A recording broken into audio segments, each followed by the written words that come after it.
I followed one piece of financial advice for years, and it secretly kept me poor. The scary part? Almost everyone believes it's smart. Parents teach it. Schools repeat it. Millions of people follow it every single day, without realizing the damage it causes over time. And honestly, for a while, it even looked like it was working. My savings were growing. I wasn't wasting money. I wasn't making reckless decisions. I thought I was ahead. But years later, I realized something painful. I wasn't building wealth. I was building fear. And by the time I understood the difference, I had already lost something I could never get back. Time. The worst financial advice I ever followed was advice almost everybody around me believed. That's what made it so dangerous. If it had sounded obviously stupid, I probably would have ignored it. But it didn't. It sounded responsible, mature, safe. The kind of advice parents repeat to their children. The kind of advice teachers talk about. The kind of advice people nod their heads to without questioning. And for years, I followed it exactly. I genuinely believed I was building a better future. I thought I was disciplined. I thought I was financially smart. I thought I was ahead of people my age, but looking back now, I realized something painful. I wasn't building freedom. I was building fear. Fear disguised as responsibility. And I didn't notice it until years later. At the beginning, my relationship with money was simple. I grew up hearing the same things over and over again. Don't waste money.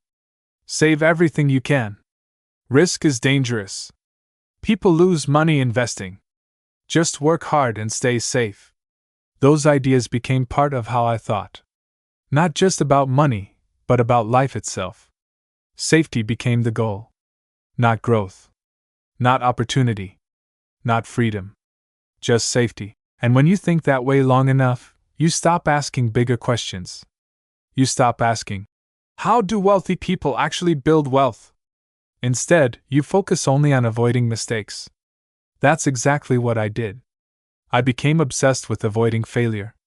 Every paycheck I received, I tried to protect. I tracked small expenses carefully. I avoided buying unnecessary things. I said no to trips.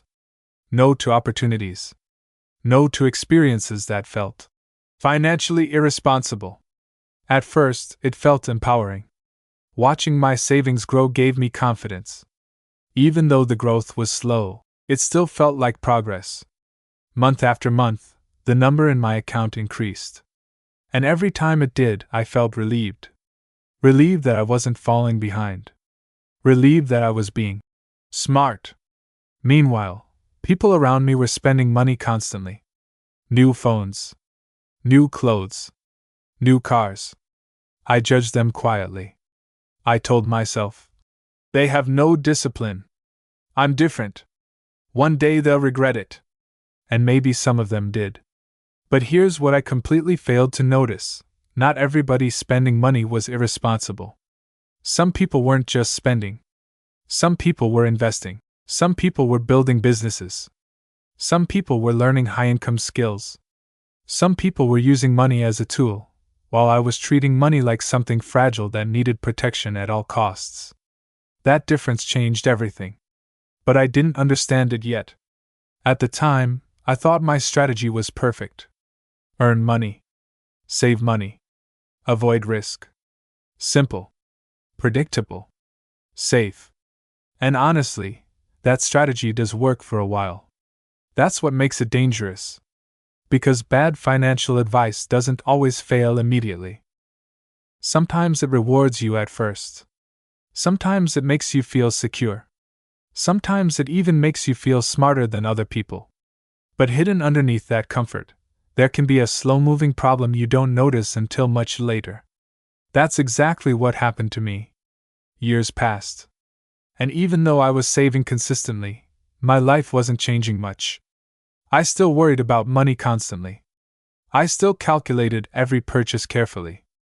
I still felt pressure anytime something unexpected happened. A medical expense. A bill increase. A financial emergency. Every problem felt heavy, and that confused me. Because I had done everything correctly. So why didn't I feel free? That question stayed in my mind for a long time. At first, I ignored it. I assumed I simply needed more time. Just keep saving. Be patient. Stay disciplined. So I continued. But eventually, reality became harder to ignore. People around me started progressing faster. Not everyone, but enough people that I noticed.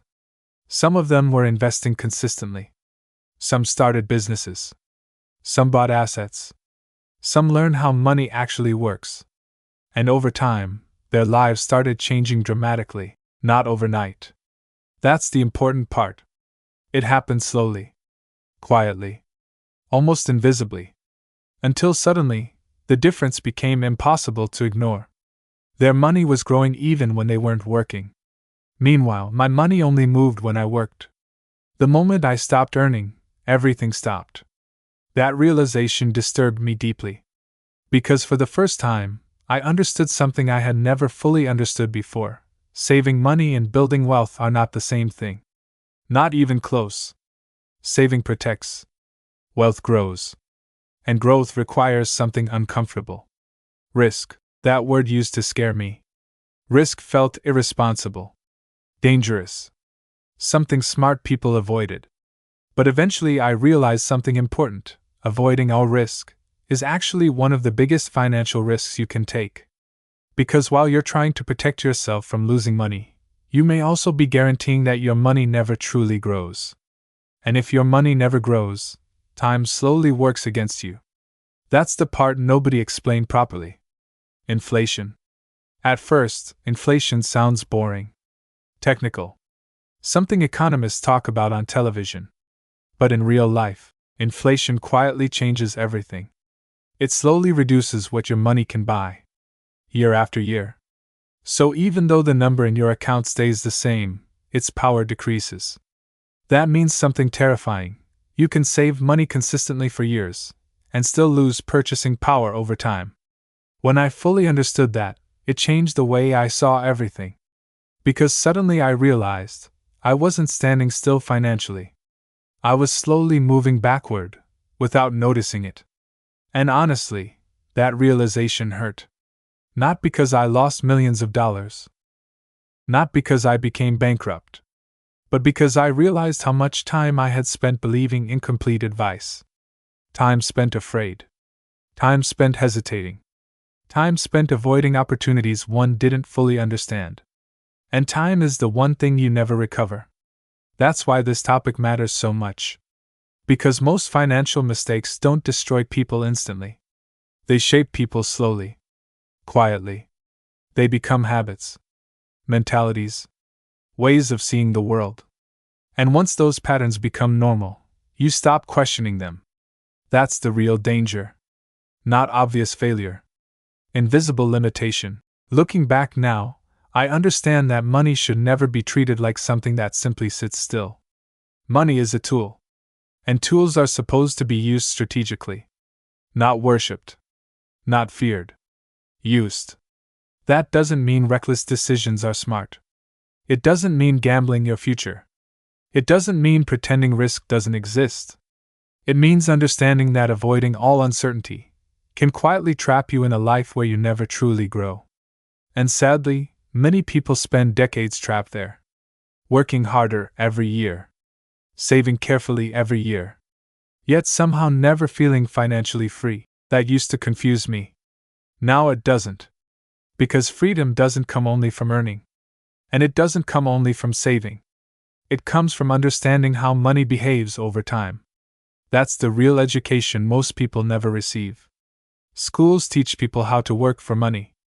Very few people learn how to make money work for them. And that difference changes entire lives. If I could go back and talk to my younger self, I wouldn't tell him to stop saving.